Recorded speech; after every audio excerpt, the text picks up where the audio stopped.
Good morning, everybody. It's Saturday, January 9th, 2021, and back with you again. Tim, Papa Joe, and a little conversation this morning, at least a one-sided one. You may be wondering if you've seen a few of these. Is there any pattern to these morning talks? And the truth is, no, there isn't. This is just a collection of things that interest me, and also questions that people may have about the Bible or the Christian life, and this is a format that works well to answer some of those questions. This morning, my little talk goes back a few years, 2016.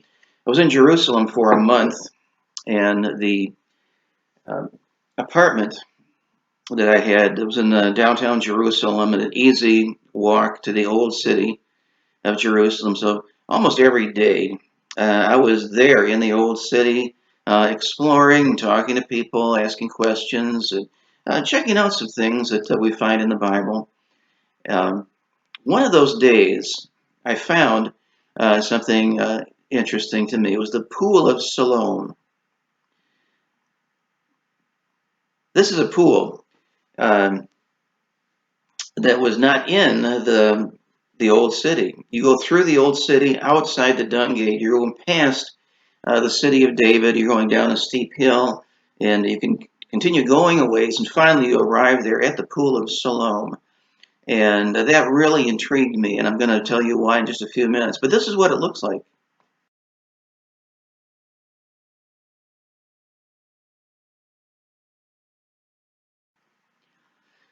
You can see that this pool has a series of three steps.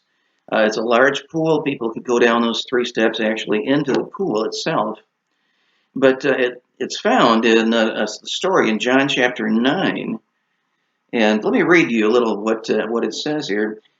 Jesus, the disciples at the end of chapter 8 are in the temple area. So chapter 9, verse 1 says, as Jesus passed by, he saw a man which was blind from his birth.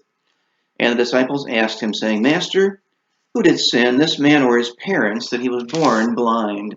Their thinking was, okay, well, good things happen to good people, bad things happen to bad people, and here's a man who was born blind. Somebody must have done something pretty bad for that to happen.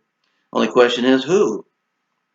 His parents, or could he somehow possibly commit a sin in the womb before he was even born? And this is how Jesus answered in verse 3 Neither hath this man sinned nor his parents, but that the works of God should be made manifest in him. I must work the works of him that sent me while it is yet day. The night cometh when no man can work. As long as I am in the world, I am the light of the world. The answer Jesus gave was not only a surprise to the disciples, I think this might be just plain offensive to some people today. I wonder how many people would look at it the way Jesus looks at it when we consider a child that was born or that's expected even with disabilities of some kind. Do we look at that disability and say, well, you know what? God has a purpose for this. It's in order that people can see Him at work in this child's life. Often, the approach is in a case of maybe Down syndrome. If you're expecting a child with that difficulty, was that you need to have an abortion because what kind of quality of life is that child going to have? Well, this answers that question. I think God has a purpose for every single human being. And the truth is, we're all born with disabilities of some kind. And Jesus went on to say in verse 6 when he had thus spoken, he spat on the ground and made clay of the spittle, and he anointed the eyes of the blind man with clay, and said unto him, Go wash in the pool of Siloam, which is by interpretation sent. And he went his way therefore and washed and came seeing. Two surprising things. One is that Jesus created mud. I've read some commentaries that suggested, okay, maybe people in ancient days looked at spit as having some sort of healing properties. I can guarantee you that's not why Jesus was doing this. But he made clay, put it on the man's eyes, and then said, second thing that's surprising, go and wash in the pool of Siloam. Now, at one time, I kind of assumed that maybe this pool of Siloam was in the temple area. It was nearby. It was handy. And that's why Jesus said to go to this pool and wash. But he didn't. He picked a very difficult pool to find for a blind man.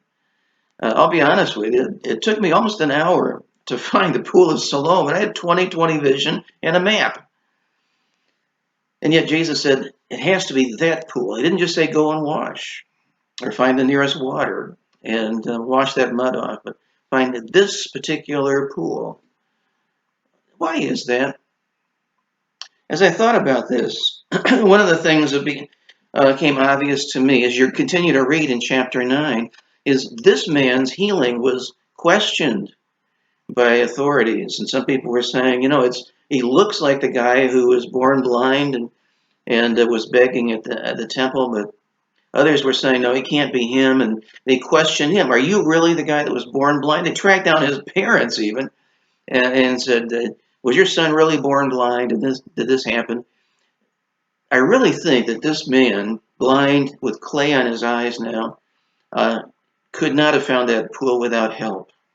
And whether friends of his maybe were standing by and watching while Jesus said this, or he found some, I really think he had to find someone to guide him to find his way to that pool and get into the pool and wash his eyes. And what Jesus was doing was creating built-in witnesses to this healing that took place, so they could bear witness to the testimony that Jesus gave. I am the light of the world, and I'm going to prove it by healing a man who was born blind. He didn't have to do it that way. He could have just said the word, see, and the man could see, or even just thought, and the man could be healed. And Jesus would heal people in all kinds of ways, but he chose this way in this particular situation. And I think it is a message for us. He's the light of the world. And for everyone coming into this world, and whether you have some disability that is serious or not, or whether that child has a struggle into this world, God has a purpose and a plan, just like he did for this individual. There's value in every human being. And I want to leave you with that thought this morning. See you Monday. I'll be back with another word then.